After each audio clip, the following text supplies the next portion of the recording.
പശ്ചിമേഷ്യൻ സമാധാനത്തിനായി നടന്ന ഇറാൻ-US ചർച്ച പരാജയപ്പെട്ടതിന് പിന്നാലെ മധ്യസ്ഥ നീക്കവുമായി റഷ്യ. ഇറാനും അമേരിക്കയുമായുള്ള ചർച്ചയ്ക്ക് മധ്യസ്ഥ വഹിക്കാമെന്ന് റഷ്യൻ പ്രസിഡന്റ് വ്ളാദിമിർ പുടിൻ അറിയിച്ചു. ഇറാൻ പ്രസിഡന്റ് മസൂദ് പെസഷ്കിയാനുമായുള്ള ടെലിഫോൺ സംഭാഷണത്തിലാണ് പുടിൻ സന്നദ്ധത അറിയിച്ചത്. 2 ആഴ്ച നീണ്ടു നിൽക്കുന്ന വെടിനിർത്തൽ പ്രാബല്യത്തിൽ വന്നെങ്കിലും ഇസ്ലാമാബാദിൽ 21 മണിക്കൂർ നീണ്ടുനിന്ന ഉന്നതതല ചർച്ചകൾ വിജയം കണ്ടില്ല. യുദ്ധം അവസാനിപ്പിക്കുന്നത് സംബന്ധിച്ച് US-ഉം ഇറാനും തമ്മിൽ ധാരണയിലെത്താൻ കഴിഞ്ഞിട്ടില്ല. ഇതിന് പിന്നാലെയാണ് പുടിനും പെസഷ്കിയാനും തമ്മിൽ ഫോൺ സംഭാഷണം നടത്തിയത്. 1979 ശേഷം വാഷിംഗ്ടണും ടെഹ്റാനും തമ്മിലുള്ള ആദ്യത്തെ നേരിട്ടുള്ള ചർച്ചയായിരുന്നു ഇസ്ലാമാബാദിൽ നടന്നത്.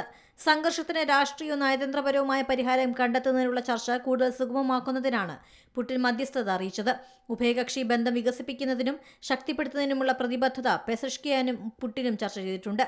ചർച്ചകൾക്ക് മധ്യസ്ഥത വഹിക്കാമെന്ന നിലപാട് റഷ്യ അമേരിക്കയെ അറിയിച്ചതായാണ് റിപ്പോർട്ടുകൾ. സമാധാന ചർച്ചകൾക്കിടെ ഇസ്രായേൽ പ്രധാനമന്ത്രി Benjamin Netanyahu US vice president JD വാൻസിനെ ഫോണിൽ വിളിച്ചതാണ് ചർച്ചകൾ വഴിമുട്ടാൻ കാരണമെന്ന് ഇറാൻ ആരോപിക്കുന്നു. നെതന്യാഹുവിന്റെ ഇടപെടലോടെ അമേരിക്കയുടെ ശ്രദ്ധ ഇസ്രായേൽ താൽപര്യങ്ങൾ സംരക്ഷിക്കുന്നതിലായെന്നും യുദ്ധത്തിലൂടെ നേടാൻ കഴിയാത്തത് ചർച്ചയിലൂടെ നേടിയെടുക്കാനാണ് അമേരിക്ക ശ്രമിച്ചതെന്നും ഇറാൻ വിദേശകാര്യമന്ത്രി കുറ്റപ്പെടുത്തി. അതേസമയം നെതന്യാഹു വാൻസിനെ വിളിച്ചെന്ന ആരോപണത്തിൽ അമേരിക്ക ഇതുവരെ പ്രതികരിച്ചിട്ടില്ല. നിലവിൽ പ്രഖ്യാപിച്ച 2 ആഴ്ചത്തെ താൽക്കാലിക വെടിനിർത്തൽ അവസാനിക്കാൻ ഇനി 9 ദിവസം മാത്രമാണ് ബാക്കി. ഇസ്ലാമാബാദിൽ അമേരിക്ക മുന്നോട്ട് വെച്ച നിബന്ധനകൾ അംഗീകരിക്കാൻ കഴിയാത്തവയാണെന്ന് ഇറാൻ വ്യക്തമാക്കി. International desk C Malayalam news. ഏറ്റവും പുതിയ വാർത്തകളും വിശേഷങ്ങളും വിരൽത്തുമ്പിലറിയാൻ സി മലയാളം ന്യൂസ് എല്ലാ ഡിജിറ്റൽ പ്ലാറ്റ്ഫോമുകളിലും ലഭ്യം.